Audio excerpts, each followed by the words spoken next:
625 kilometers. That is the distance 10 small Ukrainian drones traveled on a single night to reach a place Russia insisted did not exist. A drone factory in Penza, a facility deep in the Russian interior, hundreds of kilometers from any front line, quietly assembling the very machines that would later fall on Ukrainian cities. For years, Moscow denied it was there at all. And then, in the space of a few minutes, the sky above Penza lit up, and the factory that officially never existed was burning. This is how the war changed. Not with a grand offensive, not with tanks rolling across open steppe, but with a slow, deliberate campaign to reach further and further into the heart of Russian industry.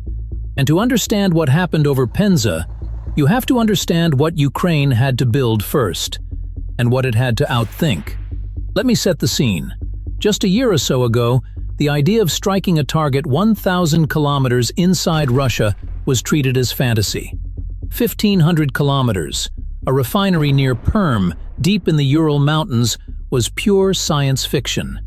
The Urals were considered untouchable, the safe rear where Russia had parked its defense industry precisely because nothing could ever reach it. That assumption is now dead. In a single year, Ukraine struck 132 military facilities inside Russian-controlled territory. 91 of those were military-industrial sites, factories, plants, production lines. That works out to roughly one successful deep strike every 3 days. And here is where it gets interesting. This was never really about the explosions. It was about arithmetic. Consider the economics for a moment. A Ukrainian long-range strike drone, one of the workhorses of this campaign, costs around $50,000 to build. Its engine is a small two-stroke motor sourced from China, worth roughly $500. It carries a warhead of about 80 kilograms and can fly 1,600 kilometers before it reaches its target. Now consider what Russia must fire to stop it. A single interceptor missile from an advanced surface-to-air system can cost around $5 million. $5 million to shoot down 50,000. That is the impossible math at the center of this entire story. You cannot win a war of attrition when every shot you take costs 100 times more than the thing you are shooting at. And that is exactly the trap Ukraine built. But it required a weapon that could reach where the drones could not. And that brings us to the missile that quietly rewrote the rules. They call it the Flamingo, a domestically produced cruise missile, big, fast, and carrying a warhead of 1,150 kilograms, roughly the weight of a family car in high explosive. To put that in perspective, that is more than 20 times the payload of a typical Shahed attack drone. Its precision is reported to land within a 14-meter radius after flying hundreds of kilometers.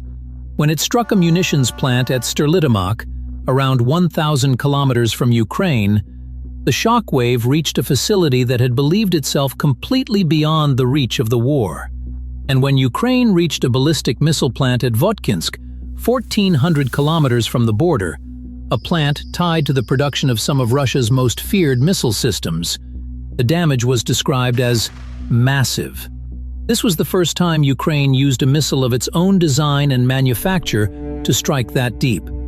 Made at home, aimed at the machines that were aimed at them. But here is the detail that few people appreciate.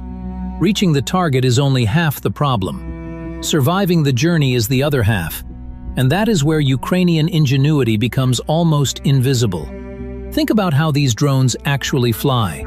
They hug the terrain, dropping down to follow ridgelines and dry riverbeds, staying beneath the radar horizon in what operators call the dead zones, the pockets of sky that ground radar simply cannot see into.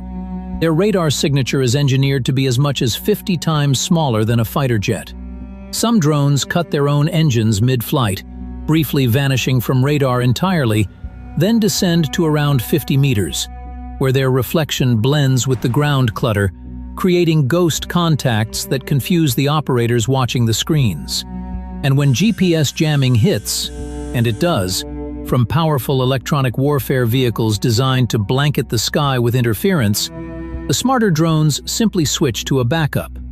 They carry radar altimeters and stored topographic maps, matching the shape of the land beneath them to navigate without any satellite signal at all. Terrain contour matching. You cannot jam a hill. Now bring all of this together and you arrive back over Penza. 10 drones, a coordinated approach, and a tactic that is as cold as it is clever. As the group neared the defended airspace, one drone deliberately climbed, up to around 500 meters, making itself a target. It rose into the radar picture, drew the air defense fire, and was destroyed. A sacrifice. And in the chaos of that engagement, while the defenders committed to the decoy, the others slipped through low and fast. After the strike, the survivors scattered, dispersing across a front some 12 kilometers wide, so that no single defensive position could track them all. This is the choreography behind that burning factory. Not luck, design. And let me ask you something, because this is where opinions divide sharply. Ukraine insists it strikes only legitimate military targets: factories, refineries, airfields, the industrial machinery of the war. Russia strikes cities.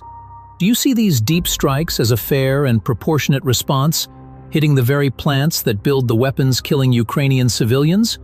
Or do you believe that once a war reaches this deep behind the lines, no one's hands stay clean?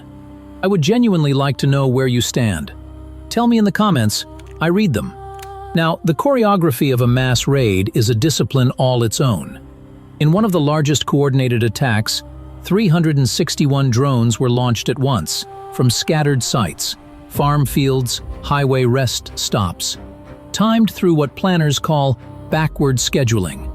Drones assigned to distant targets fly faster, those closer to the border cruise slower, so that every last one of them arrives inside the same narrow 20-minute window.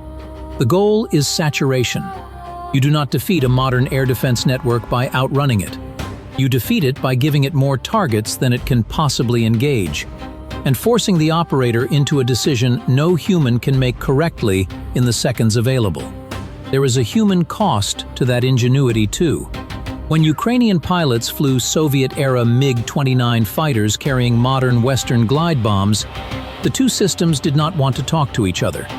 Integrating those bombs onto the old airframe caused electrical problems, voltage spikes, circuit limits, and the preparation time before release stretched from around 30 seconds to 2 full minutes.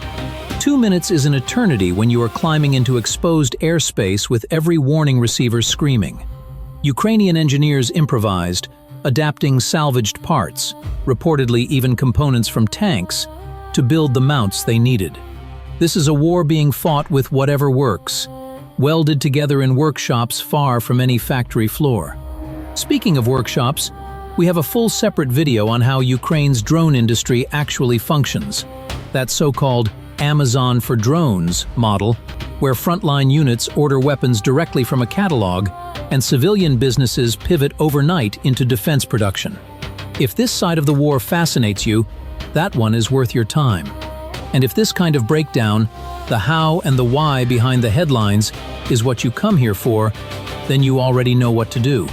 Because the story of Penza is not really about one factory, it is about a doctrine. President Zelensky has described this campaign with a phrase worth remembering: long-range sanctions. Where paperwork and diplomacy failed to choke Russia's war economy, drones and missiles began doing the work directly. Refineries that process a meaningful share of Russia's oil, pipelines carrying fuel westward, component plants making the gyroscopes, the navigation units, the guidance kits without which a glide bomb is just a dumb slab of metal. Take out the small factory that makes one obscure part, and you can stall the assembly of 100 weapons downstream. That is the logic. Precision applied not to soldiers, but to supply chains. One quiet observation before I leave you. Some of the deepest damage in this war has been done not by the largest warhead, but by the smallest, cheapest machine arriving where no one thought it could. That is worth sitting with. So here is the question I want to leave hanging in the air. Ukraine has proven it can reach anywhere in Russia. The Urals, the interior, the places that felt untouchable. Does a campaign like this bring the war closer to an ending by making the cost of continuing unbearable? Or does striking ever deeper only harden Russia's resolve and guarantee this grinds on for years? Two camps, one comment section. I want to hear which one you're in.